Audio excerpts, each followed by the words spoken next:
सभी साथियों को प्यार भरा नमस्कार। स्वागत है आप सभी का आपके अपने यूट्यूब चैनल ग्लोबल परीक्षा पर। आज से हम स्टार्ट कर रहे हैं यूपीएसआई के लिए हिंदी अभ्यास प्रश्न और ये हमारा पहला अभ्यास प्रश्न है। एक रैपिड रिवीजन की तरह हम रिवीजन करेंगे। तो आइए शुरू करते हैं बिना देरी के। जो भी हमारे यूट्यूब चैनल पर नए हैं वो चैनल को सब्सक्राइब कर लें और वीडियो को अपने दोस्तों के साथ ज़रूर शेयर करें। वेलकम टू ग्लोबल परीक्षा। शुरुआत करते हैं पहले प्रश्न से। आज का पहला प्रश्न हमारा, निम्नलिखित में से निंदा शब्द का विलोम शब्द क्या है? निंदे, वंदे, स्तुति या निरुद्ध। जो निंदा शब्द है इसका विलोम हो जाएगा स्तुति। स्तुति का अर्थ होता है प्रशंसा। ये जो शब्द है देखिए निंदे, ये इस तरह से लिखा हुआ है, इसमें आधा दा है और या है। यानी ये लिखा हुआ है निंदे, आधा दा है और या है निंदे। इसका अर्थ होता है निंदा करने योग्य। और ये है वंदे शब्द, इसका अर्थ होता है वंदना करने योग्य। ये आपस में विलोम है, यानी निंदे का विलोम हो जाएगा वंदे। तो ये आपस में विलोम है। निरुद्ध, इसके अर्थ की बात करें, इसका अर्थ होता है बाधित, यानी रुका हुआ।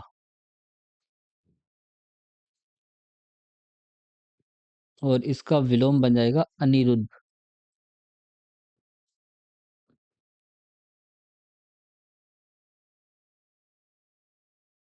जिसका अर्थ होता है बाधा रहित। बाधा रहित। दूसरा प्रश्न आज का हमारा, निम्नलिखित में से कौन सा शब्द कमल का पर्यायवाची नहीं है?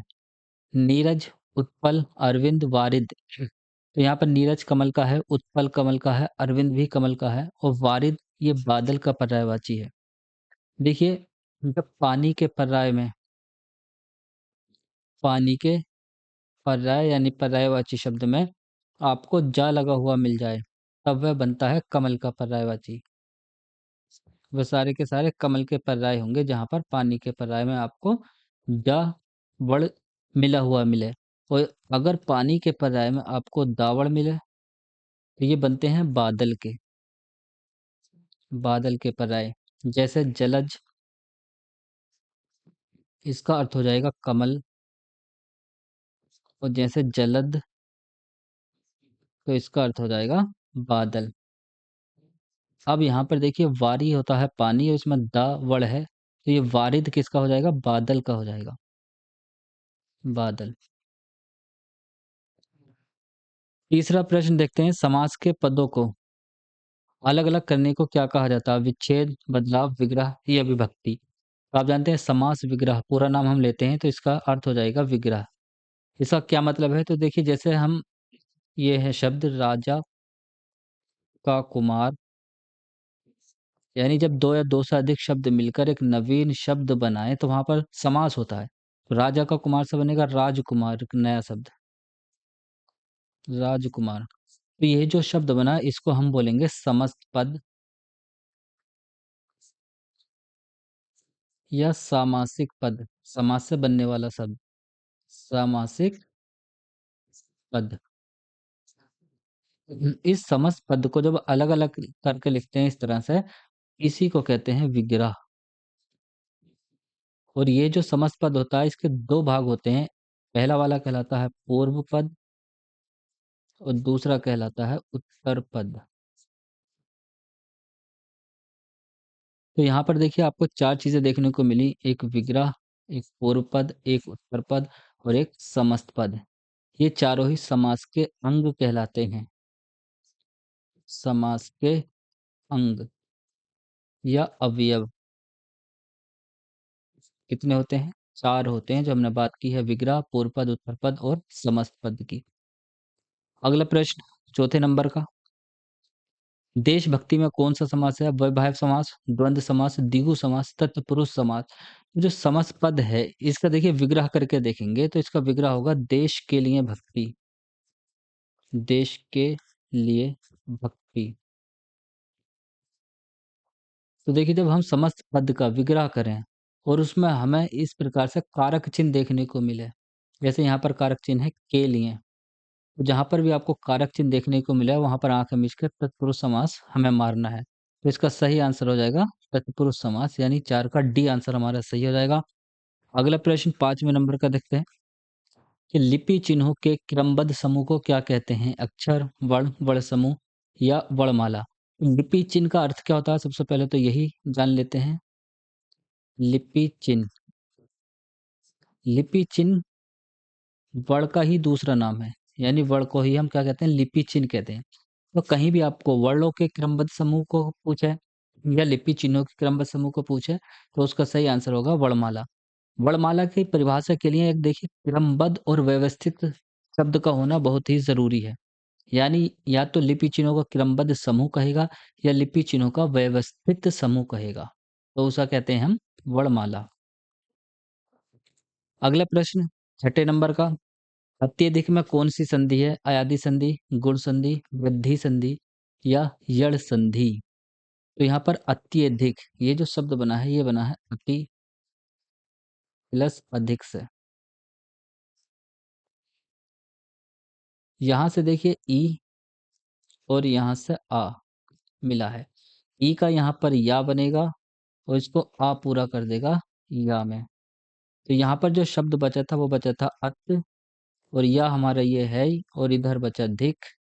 इस प्रकार से ये शब्द बन गया अत्यधिक, अत्यधिक। तो जहाँ पर आपको देखिए या, रा या वाह ये शब्द के बीच में देखने को मिला या, रा, वाह, वहाँ पर हमारी यड़ संधि होती है। यड़ संधि इसके देखिए नियम की अगर बात करें तो यहाँ पर देखिए ई या बड़ी ई, ऊ या बड़ा ऊ या री, जब इसका मेल भिन्न स्वर से हो। भिन्न स्वर का क्या मतलब है? भिन्न स्वर का यहाँ पर यह मतलब है कि ई का मेल ई से ना हो बल्कि इसके अतिरिक्त अन्य स्वर से हो। ऊ का मेल ऊ के साथ ना हो बल्कि अतिरिक्त स्वर से हो। री का मेल री के साथ ना हो। जैसे ई का मेल अगर हम ई के साथ ही करेंगे तो क्या बनेगा? दीर्घ ई बनेगा। जो दीर्घ ई किसका पार्ट है? दीर्घ स्वर संधि का है, जहाँ पर बड़ा आ, बड़ी ई और बड़ा ऊ देखने को मिलते हैं। ऊ से ऊ मिलाएँगे तब तो बड़ा ऊ बन जाएगा, जो दीर्घ संधि बन जाएगी। तो इसका ये मतलब है इनका स्वयं के साथ मेल ना हो बल्कि भिन्न स्वर के साथ हो। तो ई बन जाता है जब भिन्न स्वर के साथ मेल होता है ई का, तब ई बन जाता है या और ऊ बन जाता है वा और जो री है ये बन जाता है रा। और भिन्न स्वर यहाँ पर ऐसे ही जुड़ जाता है। जैसे हमने यहाँ पर देखी कि ई का क्या बन गया? या बन गया और यहाँ पर आ ने इसको पूर्ण रूप दे दिया या का, यानी इसका हल जो था लगा हुआ वो हटा दिया। जहाँ भी आपको शब्द के बीच में या व रा देखने को मिले वहाँ पर यड़ स्वर संधि होती है। अगला प्रश्न, उद्धार का संधि विच्छेद निम्न में से कौन सा है? उत प्लस धार, उत धर, उत प्लस हार, उद्धार। तो ये व्यंजन संधि है यहाँ पर। उद्धार शब्द में कौन सी संधि है? व्यंजन संधि। व्यंजन संधि में ये ता के नियम से संबंधित है।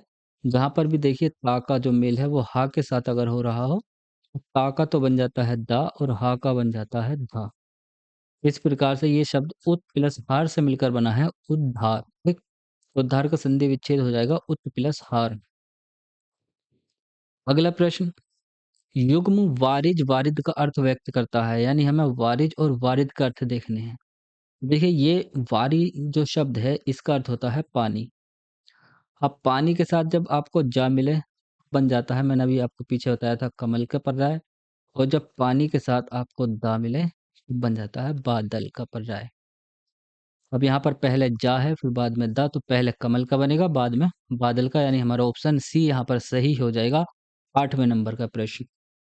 अगला प्रश्न देखते हैं, तो मनोहर शब्द में कौन सी संधि है? स्वर संधि, व्यंजन संधि, विसर्ग संधि या इनमें से कोई नहीं? मनोहर शब्द जो बना है ये बना है मना प्लस हर से। इस प्रकार यहाँ पर आपको विसर्ग संधि देखने को मिलेगी। अगला प्रश्न, अगला प्रश्न है देखिए, हिंदी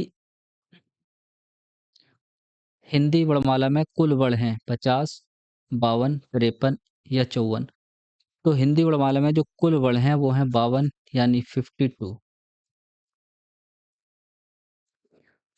वर्णमाला में जो वर्णों की संख्या है वो है 52 और इन 52 को हम स्वर और व्यंजनों में पढ़ते हैं। स्वर और व्यंजन दो प्रकार से पढ़ते हैं। अगर देखिए स्वर की संख्या पूछे, तब हमें 11 लगानी है। यानी सामान्यतः अगर स्वर की संख्या पूछे, सामान्यतः स्वर, तब हमें इसकी संख्या 11 बतानी है। जब अगर कुल स्वर पूछे कि कुल स्वरों की संख्या, तब हमें 13 लगानी है। 13 का मतलब होता है 11 प्लस 2, यानी 2 इसमें अनुस्वार और विसर्ग ये जुड़ जाते हैं, तब इसकी कुल संख्या 13 हो जाती है। व्यंजन की अगर बात करें तो कुल व्यंजन, कुल व्यंजन होते हैं 39, जिसमें स्पर्श व्यंजन, स्पर्श व्यंजन की संख्या है 25 यानी 25। अंतस्थ व्यंजन की संख्या है 4। फिर ऊष्म व्यंजन आते हैं, ऊष्म व्यंजन की संख्या 4। फिर इसके बाद संयुक्त व्यंजन, छात्र ज्ञान जो होते हैं संयुक्त व्यंजन, जिनकी संख्या भी 4। और द्विगुण इसके बाद आते हैं द्विगुण, जिनकी संख्या 2। इस प्रकार से कुल व्यंजनों की संख्या 39 और कुल स्वरों की संख्या 13, और वर्णमाला में कुल जो वर्ण होते हैं वो 52 52 होते हैं। अगला प्रश्न देखते हैं कि उच्चारण स्थान की दृष्टि से कौन सा विकल्प शुद्ध है। यानी जब हम वर्णों का उच्चारण करते हैं तो मुख के किसी न किसी भाग से उनका उच्चारण होता है, कि दंत के माध्यम से है या मूर्धा के या तालु से है तो तालव्य वर्ग में वह रख दिए जाते हैं। अगर उनका उच्चारण कंठ से है तो वह कंठ वर्ग में रख दिए जाते हैं। तो जो सा है क्या, वह दंते है, ये बिल्कुल ठीक है, सा दंते वर्ग में आता है। और जो ये शा है ये मूर्धन्य में नहीं आता, शा आता है तालव्य में। इसका उच्चारण तालु से होता है, इस प्रकार ये तालव्य वर्ग में आएगा। और जो ये वाला सा है ये तालव्य में नहीं बल्कि आता है मूर्धन्य में। और ये जो चा है ये आता है तालव्य में। ठीक, तो इसका सही आंसर हमारा ऑप्शन ए हो जाएगा। किस प्रकार से याद रखने हैं, तो देखिए तालव्य वाले अगर याद रखने की, इसका एक फार्मूला है, इचु या शा नाम वाले। तो यहाँ पर ई का मतलब है ई और दीर्घ ई दोनों। इसके बाद जब चा पर देखिए ऊ की मात्रा है तो इसका मतलब है चा वर्ग। चा वर्ग का मतलब है चा, चा, जा, झा और उआ, यानी पूरा वर्ग। इसके बाद या और उसके बाद शा, ये सब किसमें आते हैं, तालव्य में आते हैं। इचु या शा नाम वाले तालव्य वर्ग में आते हैं। अब मूर्धन्य की अगर बात करें तो मूर्धन्य में कौन से आते हैं, तो देखिए मूर्धन्य में आते हैं ऋतु, रासा नाम वाले मूर्धन्य। तो जो ये वाला री है ये मूर्धन्य वर्ग की है, और टा पर ऊ की मात्रा है तो इसका मतलब टा वर्ग। टा वर्ग में कौन कौन से ट, ठ, ड, ढ और अण। वो जो रा है ये भी मूर्धन्य है, और ये सा भी मूर्धन्य है। ठीक, अगला प्रश्न देखते हैं। अगला प्रश्न है हमारा, जिनका उच्चारण स्वतंत्रता से होता है और जो व्यंजन के उच्चारण में सहायक होते हैं उसे कहते हैं संज्ञा, स्वर, व्यंजन या विसर्ग। तो देखिए जिनका उच्चारण स्वतंत्रता से होता है और व्यंजन के उच्चारण में भी सहायक होते हैं उन्हें हम स्वर कहते हैं। व्यंजन, व्यंजन उसे कहते हैं जिसके नीचे देखिए हल लगा होता है। जिसके नीचे हल लगा होता है उसे हम कहते हैं हलंत, यानी अंत में हल लगा है, इसके अंत में जिसके हल लगा हो तो उसे क्या कहते हैं, हम हलंत कहते हैं। अब इनके उच्चारण में देखिए, जैसे ये स्वर है हमारा आ, तो जब स्वर आता है तो इसका जो हल है वो हट जाता है। अब हम इसका उच्चारण कर सकते हैं का। तो बिना हल वाले को हम कहते हैं अजंत। इसको हम अजंत कहते हैं। अजंत का मतलब होता है अच प्लस अंत, और जब यहाँ पर संधि होती है तो चा का जा बन जाता है, यानी अच प्लस अंत से अजंत बन जाता है। अच कहते हैं हम स्वर को, यानी जिसके अंत में स्वर लगा हो। तो देखिए इसके अंत में स्वर लगा हुआ है, तो इस प्रकार से इसे हम अजंत कहते हैं और इसे हलंत कहते हैं। अच का अर्थ होता है स्वर। अगला प्रश्न 13वें नंबर का, वर्णमाला किसे कहते हैं? शब्द समूह को, वर्णों के संकलन को, शब्द गणना को, वर्णों के व्यवस्थित समूह को। तो यहाँ पर शब्द देखकर काट देंगे, शब्द देखकर काट देंगे, तो वर्णों का संकलन और वर्णों का व्यवस्थित संकलन या व्यवस्थित समूह। मैंने आपको बताया था वर्णमाला की परिभाषा वहां पर पूरी होती है जहां पर वर्ण या तो व्यवस्थित देगा या क्रमबद्ध देगा। तो व्यवस्थित और क्रमबद्ध ये शब्द आपको याद रखने हैं। तो वर्णों का व्यवस्थित समूह वर्णमाला कहलाता है।